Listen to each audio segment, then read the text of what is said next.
Shalom Bapak Ibu Saudara-saudari yang terkasih dalam nama Tuhan Yesus Kristus. Renungan firman Tuhan bagi kita pada pagi hari ini terdapat dalam Lukas 24 ayatnya yang ke-26. Berbunyi, bukankah Mesias harus menderita semuanya itu untuk masuk ke dalam kemuliaannya? Saya memberikan sebuah judul, Masuk dalam Kemuliaan Tuhan. Dalam sebuah perjalanan hidup manusia, tentu akan mengalami berbagai macam perasaan yang dihadapi. Ada saatnya mengalami ketakutan, kekhawatiran, hilang harapan, sukacita, dicintai maupun mencintai, dan lain sebagainya. Salah satu perasaan yang tidak bisa dihindari adalah kehilangan orang yang dicintai, baik karena kematian, jarak, maupun putusnya komunikasi. Kehilangan orang yang dicintai bisa membuat seseorang hilang harapan, sehingga tidak antusias ataupun bersemangat dalam melakukan kegiatan-kegiatan yang ada. Demikian halnya para murid Yesus.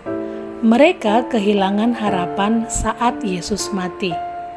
Berbeda dengan perempuan-perempuan yang pagi-pagi benar sudah pergi ke kubur membawa rempah-rempah yang telah mereka sediakan untuk mayat Yesus. Namun betapa terkejutnya mereka karena mendapati batu yang menutup kubur Yesus sudah terguling. Malaikat Tuhan berkata pada mereka, "Mengapa kamu mencari Dia yang hidup di antara orang mati? Karena sesungguhnya kebangkitan Yesus sudah dinyatakan kepada para murid." Ada beberapa faktor yang membuat para murid kehilangan harapan saat Yesus mati. Pertama, ketidakpercayaan mereka sendiri. Setelah perempuan-perempuan itu menceritakan apa yang telah mereka lihat, bagi para murid perkataan-perkataan itu seakan-akan omong kosong dan mereka tidak percaya. Ayat 11. Sangat luar biasa sekali bahwa kebangkitan Yesus dinyatakan pertama kali kepada perempuan-perempuan tersebut. Ternyata sekian lama dan dekatnya para murid dengan Yesus tidak menjadi patokan bahwa mereka tetap ingat dan percaya akan perkataan Yesus sendiri. Yang kedua, masih ada penghalang antara Yesus dan murid. Ayat 16. Setelah mendengar perkataan perempuan-perempuan itu, ada 2 orang murid Yesus pergi ke Emmaus. Yesus sendiri mendekati mereka yang sedang bercakap-cakap dan berjalan bersama. Namun mereka tidak mengenal Yesus karena ada sesuatu yang menghalangi mata mereka. Padahal mata para murid sudah banyak melihat mujizat-mujizat yang Yesus lakukan.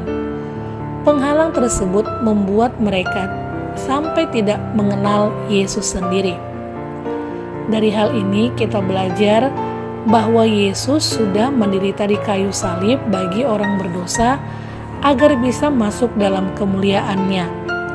Tetaplah percaya akan perkataan ataupun janji-janjinya yang dinyatakan dalam Alkitab dalam situasi apapun juga, karena saat kita sudah mulai goyah, maka kita akan hilang harapan, dan itu cara iblis membuat jauh dan jatuh dalam keterpurukan. Janganlah ada penghalang antara kita dan Yesus, karena penghalang-penghalang dalam bentuk apapun itu akan membuat kita tidak mengenal Yesus dan karya-karyanya, sehingga kita tidak bisa masuk dalam kemuliaannya. Selamat beraktivitas, Tuhan Yesus memberkati.